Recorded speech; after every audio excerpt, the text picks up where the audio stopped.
Student આપણે 15મો chapter complete કર્યું, extra Sam's પણ કમ્પ્લીટ કર્યા, થોડાક એક્સ્ટ્રા સમ્સ તમને પછી પાછળથી આપવામાં આવશે રિવિઝન માટે. પણ હવે આપણે નવું ચેપ્ટર સ્ટાર્ટ કરીએ છીએ. નવું ચેપ્ટર જે છે તેમાંનો થોડોક અભ્યાસ તમે કરેલો છે તેમાંનો છે, થોડુંક આપણે પહેલાંની ચર્ચા કરી લઈએ અને ઘણું ઇઝી છે ચેપ્ટર તમારા માટે, એટલે તમે ઇઝીલી એને સોલ્વ કરી શકશો એવું આવશે. હવે થોડીક ચર્ચા કરીએ. મેં તમને કહ્યું કે આગળના ટોપિકને રિલેટેડ છે થોડુંક, એટલે એની તમને માહિતી આપું તો તમે બધા સમીકરણોનો ઉકેલ મેળવતા હતા. સમીકરણનો ઉકેલ મેળવવા માટે તમને દ્વિચલ સુરેખ સમીકરણ કે એક ચલ સુરેખ સમીકરણ, શોર્ટ સુરેખ સમીકરણ આપતા હતા. હવે એ સુરેખ સમીકરણમાં તમારી પાસે જે ઇક્વેશન આવતું, સમીકરણ કોને કહેવાય તો કે મને કોઈ ઇક્વેશન આપેલું હોય 3x + 2 = 5 એમ, તો આ એક સુરેખ સમીકરણ થયું. હવે આ સમીકરણમાં અહીંયા મારે ઇક્વલ ટુ જ આવે છે, એટલે x ની એવી કિંમતો કે જે અહીંયા મૂકીશ તો આનું સમાધાન કરે તેવી જે કોઈ કિંમત મળે, સમીકરણનું સમાધાન કરે તો એનો ઉકેલ કહેવાશે. આપણે ઉકેલ મેળવવાની વાર્તા પર આવીએ તો એટલે સુરેખ સમીકરણ કંઈક આવું આવશે કે જેનો ગ્રાફ દોરું તો કોઈ એક મને રેખા મળે, બરાબર છે. આની અંદર એક ચલ આવેલું છે, એટલે સુરેખ સમીકરણનું વ્યાપક સ્વરૂપ, એક ચલ સુરેખ સમીકરણનું વ્યાપક સ્વરૂપ શું આવશે? ax + b = c, અથવા તો = 0 લખું તો પણ કોઈ વાંધો નથી, ને = c લખું તો પણ કોઈ વાંધો નથી, બરાબર. તો ax + b = 0 એ એક ચલ સુરેખ સમીકરણ થયું. અને આમાં કન્ડિશન શું આવશે કે a ≠ 0. આ સમીકરણમાં વચ્ચે મને ઇક્વાલિટી આવે છે. ઓકે, તેવી રીતે આપણે આનો ઉકેલ મેળવવો હોય તો આપણે કહીએ કે 3x = આ 5 માં 2 ના બાજુ લઈ જઈએ એટલે 3 આવશે, એટલે x = 1. આપણે આવું કરીએ, આ ડાયરેક્ટલી કરી નાખેલું કે પણ એક્ચ્યુઅલી એની મેથડ તમારી પેલા પ્રમાણે બધા નિયમ આપણે તેની સાથે શું કે મારે ઉકેલ શોધવો એટલે x શોધવો છે. x શોધવો છે એટલે x ને મારે એકલો કરવાનો એટલે આ 3 ને 2 મારા દૂર થવા જોઈએ. એટલે તમારા એમ નિયમ પ્રમાણે શું કે સમીકરણ મને આપેલું હોય ને તો સમીકરણ આ ઇક્વાલિટીમાં સમીકરણ આપેલું હોય તો તેની અંદર હું બંને બાજુ સરખી સંખ્યા ઉમેરી શકું છું, બંને બાજુ સરખી સંખ્યા બાદ કરી શકું છું, બંને બાજુ સરખી સંખ્યા વડે ગુણાકાર કરી શકું છું, અને બંને બાજુ સરખી સંખ્યા વડે ભાગાકાર કરી શકું છું. એ બધા નિયમોનો ઉપયોગ કરીને કરવાનો હોય. તો પહેલા મારે 3 ને x ને મારે સૂત્ર કરતા કરવો હોય તો પહેલા મારે 2 ને કે 3 ને કોને દૂર કરવાના? તો કે મારે પહેલા પ્લસ માઇનસમાં જે હોય તે દૂર કરવો પડે. તો એક્ચ્યુઅલી આવું આવે કે 2 ની વિરોધી -2 બંને બાજુ, 2 બાદ કર્યા બંને બાજુથી, પેટર્ન આવી આવે. પછી 3x પ્લસ આજે કેટલો આવશે 0, ને આ કેટલો આવશે કે 3. 3x + 0 તો 0 સરવાળા માટે તટસ્થ ઘટક છે, એટલે 3x + 0 શું લખાશે? 3x જ લખાશે. આમ એટલે અહીંયા વિરોધી મેં બાદ કરી છે, 2 ની વિરોધી. અહીંયા શું સરવાળા તટસ્થ ઘટકના નિયમનો ઉપયોગ કર્યો.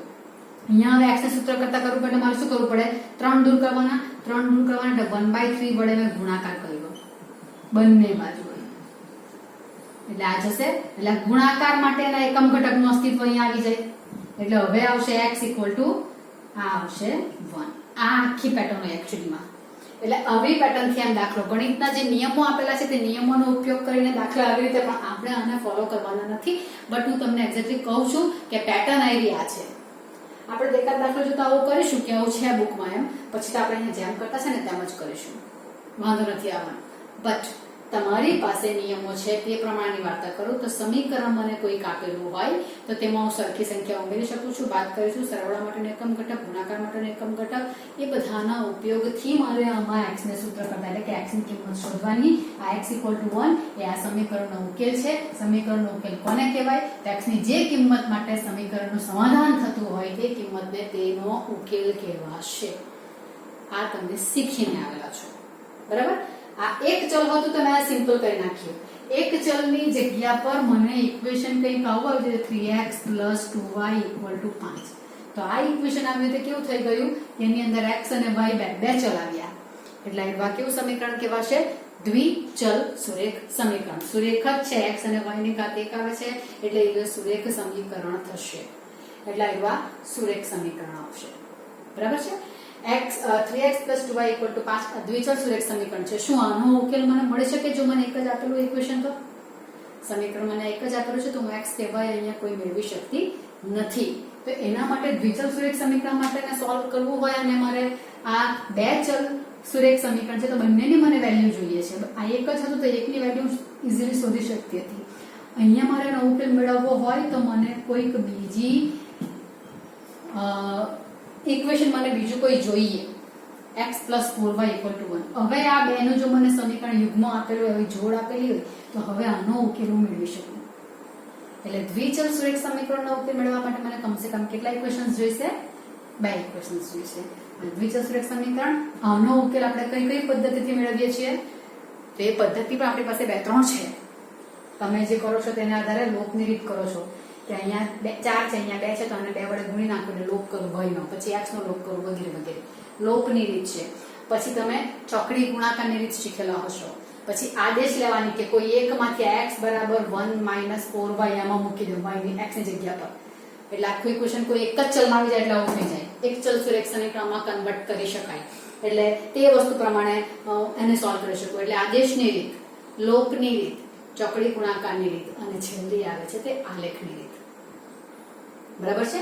આલેખની રીતે હું આનો ઉકેલ મેળવી શકું છું. આલેખની રીત પર એટલા માટે ભાર મૂકું છું કે અત્યારે આપણે આના દાખલાઓ સોલ્વ કરવાના છે ને તે આલેખની મદદથી કરવાના છે. ઓકે, એટલા માટે મેં કહ્યું. પણ સુરેખ સમીકરણનો ઉકેલ મેળવવા માટેની આ 4 રીતો છે. આ બધા સમીકરણમાં વચ્ચે ઇક્વાલિટી આવેલી છે. બરાબર છે? હવે આપણે જે અત્યારે અભ્યાસ કરવાનો તે સુરેખ સમીકરણ તો લેવાના જ છે, પણ સુરેખ સમીકરણમાં આના ઇક્વલ એવું તમે કર્યા છે. પણ હવે શું આવશે? આ આનાથી ઓછું, આ આનાથી વધુ, આ આનાથી ઓછું કે બરાબર, આ આનાથી વધુ કે બરાબર એવા શબ્દ આવશે. એટલે શબ્દ કયા ઉમેરાયા? થી ઓછું, થી વધુ. બરાબર?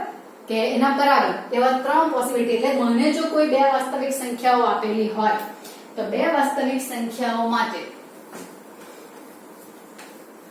2 વાસ્તવિક સંખ્યાઓ મને a અને b આપેલી હોય, a અને b બિલોંગ્સ ટુ r, તે 2 અંકો જે કંઈ આપ્યા હોય તો તેની વચ્ચેનો સંબંધ કયો હોઈ શકે? તો તેની વચ્ચેનો સંબંધ આવશે કે a ને b કદાચ સરખા હોય, a એ b કરતા નાનો હોય, a એ b કરતા મોટો હોય. આ 3 માંથી એટ અ ટાઈમ કોઈ એક જ સાચું પડે ને?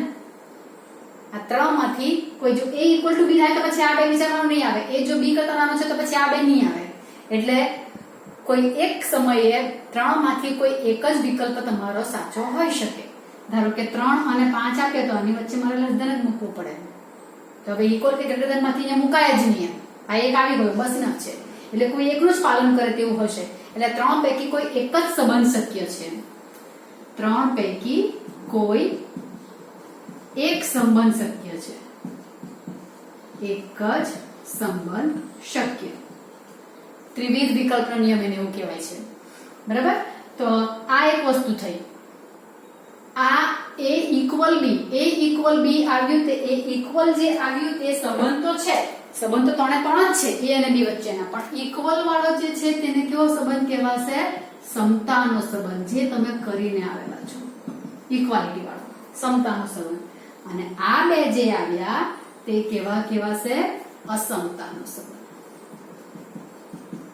અસમતાનો સંબંધ. a લેસ ધેન b કે a ગ્રેટર ધેન b. એટલે સુરેખ સમીકરણ તો છે, તમારે સુરેખ સમીકરણમાં જવાનું છે તેમાં આ રીતે ઉપયોગ કરવાનો છે. સુરેખ સમતાનો સંબંધ માટેના તમને બધી પ્રોસિજર આવડતી છે. હવે આપણે જવાનું છે સુરેખ સમીકરણ તો લેવાના. એટલે સુરેખ સમીકરણનું વ્યાપક સ્વરૂપ જો લઉં તો ax દ્વિચલ સુરેખ સમીકરણ લઉં છું, અથવા તો એક ચલનું આપણે લઈ નાખ્યું છે. એક્ચ્યુઅલી પહેલા ax + b = c કે પછી 0 આપણે લઈ શકીએ છીએ. આ એક ચલ સુરેખ સમીકરણમાં સમતાનો સંબંધ થયો. પણ હવે આવશે ax + b c આવશે, ax + b c આવશે. <= c હોઈ શકે કે <= c હોઈ શકે.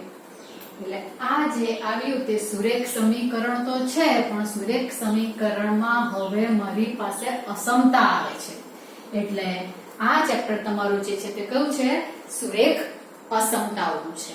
સુરેખ અસમતા અને ચેપ્ટર તમારું છે 6થું. સુરેખ અસમતા. સુરેખ અસમતાનું આ એક ચલ સુરેખ અસમતાનું તમારું વ્યાપક સ્વરૂપ થયું. બરાબર છે? આનો ઉકેલ મેળવવો હોય તો જેમ સમતાનો મેળવીએ તેમ જ કામ કરવાનું છે. ઓકે, એટલે મારે x નો ઉકેલ x મેળવવો છે તો b આમ જશે, પ્લસ માઇનસ આ તે થશે, તે બધું થશે. ખાલી એક વસ્તુ જે ધ્યાનમાં રાખવાની છે તે જે ઇક્વાલિટીમાં નથી આવતી પણ અહીંયા આવશે, બતાવું તમને પછી. આ એકચલ સુરેખ અસમતા થઈ. દ્વિચલ સુરેખ સમતાનું સમીકરણ કહો તો ax by c, રાઈટ કે દ્વિચલ સુરેખ સમીકરણ. દ્વિચલ સુરેખ સમીકરણ આમાં કન્ડિશન આવશે, આમાં પણ આવે a is not equal to 0, કેમ કે a જો 0 થઈ જાય તો b equal to c, થોડું સાચું પ્રમાણ છે, બરાબર. એટલે a is not equal to 0. અહીંયા શું આવશે કન્ડિશન? આ કન્ડિશન ખાસ ધ્યાન રાખવાની, એ પણ તમને MCQ તરીકે પૂછાય. a² + b² is not equal to 0. a² + b² is not equal to 0 આ ગણિતમાં લખેલું છે, તેનું ગુજરાતી કેવું કરી શકાય? આ બેનો સરવાળો, વર્ગોનો સરવાળો 0 નહીં હોવો જોઈએ. વર્ગોનો સરવાળો 0 નહીં હોવો જોઈએ. વર્ગોનો સરવાળો 0 ક્યારે થાય તે તમે જુઓ. વર્ગોનો સરવાળો 0 ક્યારે થાય? અહીંયા a ને b તરીકે બંને ધન લઉં તો તેનો વર્ગ મને ધન જ મળવાનો છે, એટલે સરવાળો ધન મળે, 0 ના મળે. a અને b પૈકી કોઈ એક ઋણ લઉં તો પણ વર્ગ કરીશ એટલે ધન જ થઈ જશે, એટલે જવાબ તો મને સરવાળો તો મને ધન જ આવે. a ને b બંને ઋણ લઉં તો પણ વર્ગ કરું એટલે સરવાળો મારો ધન જ આવવાનો છે. ઓકે, તો આનો સરવાળો તો મારી પાસે ધન સિવાય ઋણ તો પોસિબલ જ નથી, ધન જ આવે છે. તો અહીંયા 0 નથી લેવાનો એવું કહ્યું તો 0 ક્યારે આવી શકે? ક્યારે આવી શકે? બે માંથી કોઈ એકને 0 લઉં ને એકને ન લઉં તો પણ જવાબ મને ધન મળવાનો છે. a 0 લઉં ને b કોઈ પણ સંખ્યા આવશે તો પણ વર્ગ પોઝિટિવ થઈ જવાનો છે, એટલે આનો જવાબ મને ગ્રેટર ધેન 0 જ મળે છે અત્યારે. તો બે માંથી કોઈ એકને જો 0 લઉં તો 0 ક્યારે મળે? a અને b બંને 0 હોય ને, a અને b બંને 0 હોય તો જ a² + b² = 0 થાય. બંને 0 લઉં તો જ 0 થશે વર્ગનો સરવાળો, અધરવાઇઝ આ પોસિબલ નથી. એટલે આ પોસિબલ થવા માટે કન્ડિશન શું આવશે? a અને b બેમાંથી કોઈ એક 0 હોય તો ચાલે, પણ બંને a અને b એક સાથે શૂન્ય નથી. જૂનું યાદ આવ્યું હોય તો ઠીક છે, a અને b એક સાથે શૂન્ય નથી. તમે ગુજરાતીમાં આવું પણ લખેલું હોઈ શકે અથવા ગણિતમાં આવું પણ લખેલું હોઈ શકે. આ કન્ડિશન જરૂરી છે. ax + by = c. a અને b એક સાથે જો 0 થઈ જાય તો i = c and 0 = c એવું થઈ જશે. ઇક્વેશનનું અસ્તિત્વ જ નથી રહેતું. એટલે આમાં કન્ડિશન આવે a² + b² is not equal to 0. આમાં a જ છે ખાલી ગુણાયેલા x સાથે, એટલે a is not equal to 0. આનો અર્થ આ તમારે ધ્યાન રાખવાનું છે. બંને 0 હોય તો જ આ લોકોનો સરવાળો 0 થશે, અધરવાઇઝ નથી થવાનો. એટલે a અને b એક સાથે શૂન્ય નથી. a b c બધા ક્યાંથી છે? r માંથી છે. a b c belongs to r. આ દ્વિચલ સુરેખ સમતાનું સમીકરણ છે વ્યાપક સ્વરૂપમાં. આપણે સમતા નથી શીખવાનું, આપણે અસમતા શીખવાનું છે. અસમતા શીખવાનું છે એટલે આનું ઇક્વેશન શું આવશે વ્યાપકમાં? ax + by c, ax + by greater than c, ax + by less or equal to c, ax + by greater or equal to c. બધે ax + by આવશે. એક જ જગ્યા લખ્યું છે. આ થઈ સુરેખ અસમતાનું વ્યાપક સ્વરૂપ. બધામાં condition a² + b² is not equal to 0 and abc belongs to r. Okay, આ થયું. હવે આમાં less than, greater than, less or equal to, greater or equal to એવું આપ્યું છે. આમાં લેસ ધેન ની સાથે ઇક્વલ ટુ નથી, ગ્રેટર ધેન સાથે ઇક્વલ ટુ નથી. તો આ બે જે છે ને કે જેમાં સાથે ઇક્વાલિટી નથી આવતી, તે અસમતાને કેવી કહેવાય? ચુસ્ત અસમતા. ચુસ્ત અસમતાઓ કહેવાય છે આને, કે જેમાં ઇક્વાલિટી. આનો મતલબ શું થાય? આના c કરતા આવ્યા નાનું જ, કમ્પલસરી નાનું. આનો મતલબ શું? એના કરતા નાનું અથવા તેના બરાબર ઓપ્શન આવે છે, અથવા તેના બરાબર. એટલે આ અસમતાને કેવી કહેવાય? ચુસ્ત નહીં કહેવાય. આમાં ઇક્વાલિટી પણ આવી શકે એટલે આને અસમતા જ કહેવાય. અને શુદ્ધ અસમતા પણ કહે છે. ચુસ્તની જગ્યા પર શુદ્ધ શબ્દ પણ યુઝ કરતા હોય છે, બટ તમારી બુકમાં એ વર્ડ તમને ચુસ્ત અસમતાઓ જ કહ્યું છે. અને અસમતા કે અથવા તો મિશ્ર અસમતા, બે ભેગી છે ને એટલે મિશ્ર અસમતાઓ કહેવાય છે. બે ભેગી ગ્રેટર ધેન ને લેસ ઇક્વલ સાથે, લેસ ધેન અને ઇક્વલ સાથે એટલે એને મિશ્ર સમતાઓ કહેવાય અને પેલી ચુસ્ત અસમતા કહેવાય. બરાબર?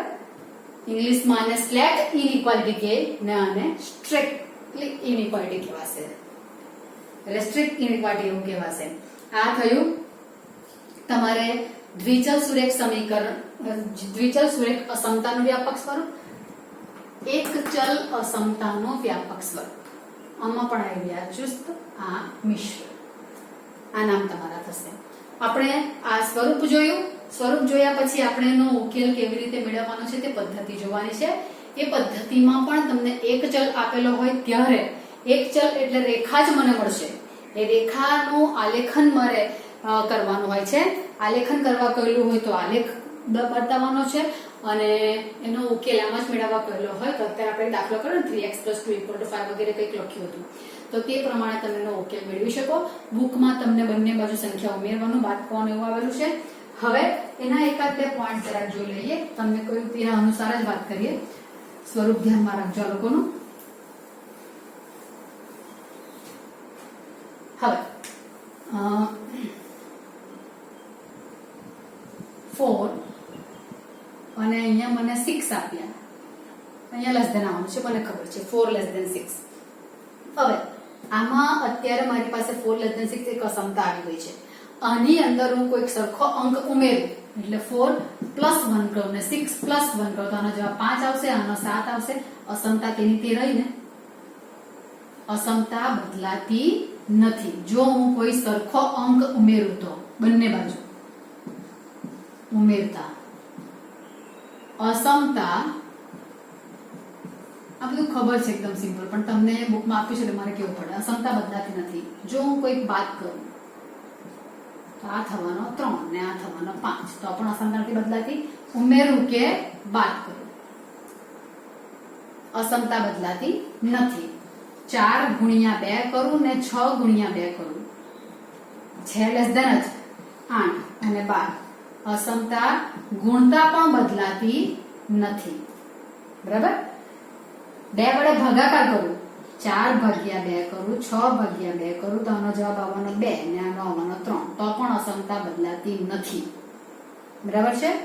પણ હવે જે મારે કહેવાનું છે તે એટલે બંને બાજુ સરખો અંક ઉમેરું, બંને બાજુ સરખો અંક બાદ કરું, બંને બાજુ સરખો વડે ગુણાકાર કરું કે બંને બાજુ સરખા વડે ભાગાકાર કરું, અસમતા બદલાતી નથી. બરાબર છે? x = y હોય ધારો કે અહીંયા 2 વડે ગુણું તો 2x = 2y, બંને બાજુ સરખો થઈ જાય. -3x કરું ને અહીંયા -3y કરું તો પણ ઇક્વલ જ આવશે. આમાં પ્રોબ્લેમ નથી આવતો. બટ હવે મારી પાસે અહીંયા 4 > 6 છે.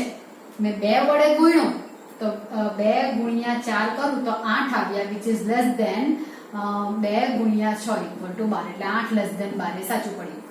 પરંતુ હવે 2 ની જગ્યા પર હું -2 × 4 કરું, અહીંયા -2 × 6 કરું તો આનો જવાબ આવશે -8 અને આ -12.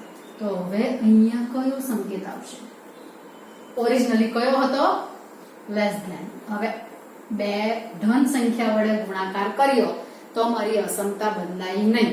અહીંયા 8 ને અહીંયા 12 લેસ ધેન નું લેસ ધેન જ રહ્યું. બટ હવે હું ગુણાકાર 2 વડે નથી કરતી, -2 વડે કરું છું. તો -2 વડે ગુણાકાર કરું તો અહીંયા -8 આવે, અહીંયા -12 આવે. તો હવે નાનું કોણ? માઇનસમાં આપણે જાણીએ છીએ કે જેમ રકમ મોટી તેમ તે સંખ્યા નાની. એટલે આ નાની છે ને આ મોટી છે એટલે હવે લેસ ધેન સાઇન નહીં આવશે, પણ અહીંયા કઈ આવશે? ગ્રેટર ધેન આવશે.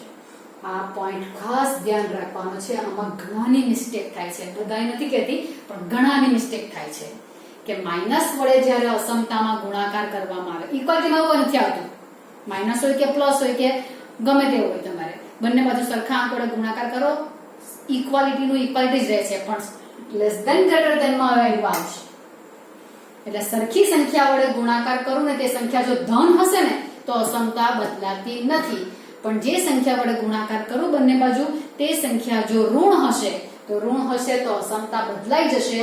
લેસ ધેન નું ગ્રેટર ધેન નું less than, less or equal નું greater or equal to, greater or equal to નું લેસ ઓર ઇક્વલ ટુ. અસમતા બદલાશે એટલે આ તમારું સ્ટેટમેન્ટ A B અને AC ને BC કરો તો લેસ ધેન રહેશે ક્યારે? જ્યારે સી પોઝિટિવ હશે ત્યારે. અને એસી ને બીસી જ કરું, ગ્રેટર ધેન ક્યારે થશે? જ્યારે સી નેગેટિવ હશે. જે ગુણાકાર કરું છું ને તે સંખ્યા આપેલું છે તે સિવાયનો સંકેત જોવાનો. તે સંખ્યા જો ધન હશે તો અસમતા નહીં બદલાય, તે સંખ્યા ઋણ હશે તો અસમતા બદલાઈ જાય. આ તમને ઓબ્જેક્ટિવ આવે છે. એ less than B, A C ખાલી જગ્યા બીસી, સી કેવો છે તે પાછળ કહી દે. બરાબર? એટલે ગ્રેટર ધેન હોય તો આ જ આવશે, લેસ ધેન હોય તો બદલાઈ જશે. આ એક પરિણામ ખાસ ધ્યાનમાં રાખવા જેવું છે. તો આ બધા એના ગુણધર્મો તમારે ધ્યાનમાં રાખીને ચાલવાનું છે. પછી એના આધારે તમને થોડા ઘણા દાખલા આપેલા હશે. બીજી એક વસ્તુ, દાખલામાં ઉકેલ મેળવવાનો, અસમતાનો ઉકેલ. તો જેમ સમતાનો ઉકેલ કોને કહેવાય? મને કોઈ અત્યારે આપણે 3x + 2 = 5 કર્યું, તેમાં x નો જવાબ મારો 1 આવ્યો. તો x = 1, મને એક જ એક એવી કિંમત મળી કે જે સમતાનું સમાધાન કરે. એક ઉકેલ મને મળ્યો. બરાબર? 3x + 2 = 5 નું સમાધાન કરે તેવો મને એક જ જવાબ મળ્યો. કયો? x = 1. આ એક જ. આના સિવાય મને બીજો નથી મળતો કે જેનો ઉકેલ લાવી શકું છું અત્યારે. તે એ રીતે કહું છું. હવે મને 3x + 2 <5 કીધેલું હતું. અસમતા કન્વર્ટ થઈ ગઈ. ઉકેલ મેળવવા માટે સેમ પ્રોસીજર. 2 ને પહેલા ત્યાં લઈ જાઓ. એ લોકોની પદ્ધતિ પ્રમાણે તો બંને બાજુથી 2 બાદ કરો. હું ડાયરેક્ટલી જ કરું છું. 5 - 2. પ્લસ માંથી માઇનસમાં જવામાં અસમતાના કોઈ વાંધા નથી આવતા. ગુણાકાર ભાગાકાર કરે ત્યારે જ જોવાનું કે અસમતા બદલાય કે ન બદલાય. 3x <3, x <3/3. 3 છે ને તો 1/3 વડે ગુણાકાર થયો ને, આ સંખ્યા માઇનસમાં ને નીચે જાવ તો અસમતા બદલાઈ જાય. એટલે અહીંયા આવશે x <1. હવે અહીંયા એક જ ઉકેલ x = 1, એટલે આ ઇક્વેશનનું સમાધાન કરતો એક જ અંક મને મળ્યો, x = 1. એક ઉકેલ મળ્યો. But અસમતામાં x <1. x કેવો છે? 1 થી નાનો. તો 1 થી નાનો કેટલી સંખ્યા આવવાની? 1 થી નાની તો મારી પાસે ઢગલો સંખ્યા આવવાની. જો મને 1 થી નાની કીધેલી હોય ને પ્રાકૃતિક સંખ્યા ગણવા લેવા કીધેલું હોય કે x મને n માંથી જોઈએ તો મને કોઈ નહીં મળે. x મને પોસિબલ નથી. 1 થી નાનો n માં પોસિબલ નથી પ્રાકૃતિક સંખ્યામાં. બરાબર? પૂર્ણ સંખ્યા કઈ હોય તો 0 આવી જાય. યાદ છે ને? એવું તો પ્રાકૃતિકમાં 1 2 3 4 એવા આવશે. પૂર્ણમાં 0 1 2 3 એવા આવશે. પૂર્ણ સંખ્યા ગણમાં તો આમાં 0 આવી જાય. જો પૂર્ણ કરેલું હોય તો આની વાતની વાત કરું છું. પણ x belongs to z કરેલું હોય તો x belongs to z કરેલું હોય તો 0 1 2 3 ને અહીંયા -1 ને -2 ને -3 તો આ બધા આવે ને. કયા આવશે આમાં ઉકેલમાં? ઇન શોર્ટ મારું કહેવાનું શું છે કે અહીંયા મને લેસ ધેન કરેલું છે ને કે લેસ ધેન ગ્રેટર ધેન અસમતા. અસમતાનો ઉકેલ ગણતરીને મને કોઈ એક સંખ્યા નથી મળતી, સંખ્યાનો ઢગલો મળે છે. એટલે મને ઉકેલ ગણ બોલું છું. રાઈટ છે? એટલે ઉકેલ એક જ નથી મળતો, અસંખ્ય ઉકેલ મળે છે મને. અસંખ્ય મળે કે ન મળે બની શકે. મને કયા ગણમાં જવાબ માંગ્યો છે તેને આધારે આવી શકે. બટ આની જેમ એક જ મળે એવું નથી આવતું.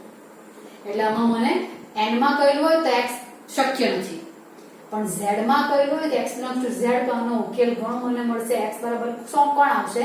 તો બધી માઈનસ સંખ્યા આવવાની. 0 1 પણ નહીં આવશે. હા ને? એટલે x < કરેલું છે એટલે આ ઉકેલ ગણ થઈ ગયો. રાઈટ છે? પછી ઉકેલ મને r માં કરેલો હોય તો r માં પાછું બદલાશે. r માં બદલાશે તો મને અંતરાલ મળે. r માં મને ઉકેલનો અંતરાલ મળે. એમાં ગણ નહીં આવે. એટલે છગડીયા કૌંસમાં નહીં આવશે. અંતરાલ મળશે. 1 થી નાના બધા. 1 થી નાના બધા એટલે સંખ્યા રેખા પર વિચારીએ તો અહીંયા 1 આવશે. 1 થી નાના બધા તો અહીંયા -∞ અને અહીંયા +∞ આવશે કે? એટલે r માં કરેલું હોય તો આનો જવાબ મને ઓપન ઇન્ટરવલ -∞ થી 1. આ તમને ગણ ચેપ્ટરમાં આવી ગયું હશે. અંતરાલ લખવાનો તે અંતરાલ તમને આવી ગયો છે. Close interval, open close, close open, સંવૃત્ત વિવૃત્ત, વિવૃત્ત સંવૃત્ત, એવા બધા એ રીતે આ લખવામાં આવશે. એટલે r માં મને હંમેશા અંતરાલ મળશે. n અને z માં મને હંમેશા ગણ મળશે. બરાબર છે? એને જો કે ડિટેલમાં હું સમજ તમને પાછું ગ્રાફ દોરીશ ત્યારે આપીશ કે તમારે ગ્રાફમાં કેવી રીતે લખવાનું છે. બટ તમને સમજાય છે કે n માં મને પર્ટિક્યુલર 1 પછી 2 આવે, 1.2 1.5 એવા નથી આવતા. z માં પણ એવું જ થાય છે. -1 0 1 એવા આવે, તેની વચ્ચેના નથી આવતા પોઈન્ટ વાળા. r માં પોઈન્ટ વાળા પણ લેવાના છે. એટલે મને અંતરાલ લેવો પડે છે. રાઈટ? તો મને ઉકેલ મેળવવા કહેશે ને ઉકેલ કયા ગણમાં મેળવવાનું તે પણ કહેશે. તેને આધારે મારે કામ કરવાનું રહે છે. બરાબર? તો આવી રીતના તમારા દાખલાઓ થશે કે ઉકેલ અસમતાઓનો ઉકેલ કોને કહેવાશે તો કે x ની જે કિંમતો દ્વારા અસમતાનું સમાધાન થાય તે બધી સંખ્યાઓનો અસમતાઓનો ઉકેલ કહેવાય છે. પછી એનો ઉકેલ કેવી રીતે મેળવવાનો તે પોઈન્ટમાં તમને બતાવ્યા. તમારી પાસે દ્વિચલ સુરેખ સમીકરણનો ઉકેલ મેળવવાની વાત આવશે, ઘણી વખત એકચલ સુરેખ સમીકરણનો ઉકેલ મેળવવાની વાત આવશે. આ બે પ્રકારના ઉકેલ મેળવવાની વાત આવશે. બંનેનો સાદું ગણતરી પણ એકચલ સુરેખ સમીકરણની આવશે અને દ્વિચલની તમારે આલેખની મદદથી સોલ્વ કરવાની આવશે. એટલે આલેખથી તમારે અસમતાઓનો ઉકેલ મેળવવાનો એ વસ્તુ ધ્યાનમાં રાખવાની રહેશે. તો અત્યારે આપણે આટલું કામ ફિક્સ રાખીએ અને પછીનું આપણે નેક્સ્ટ વિડીયોમાં જોઈશું. ઓકે.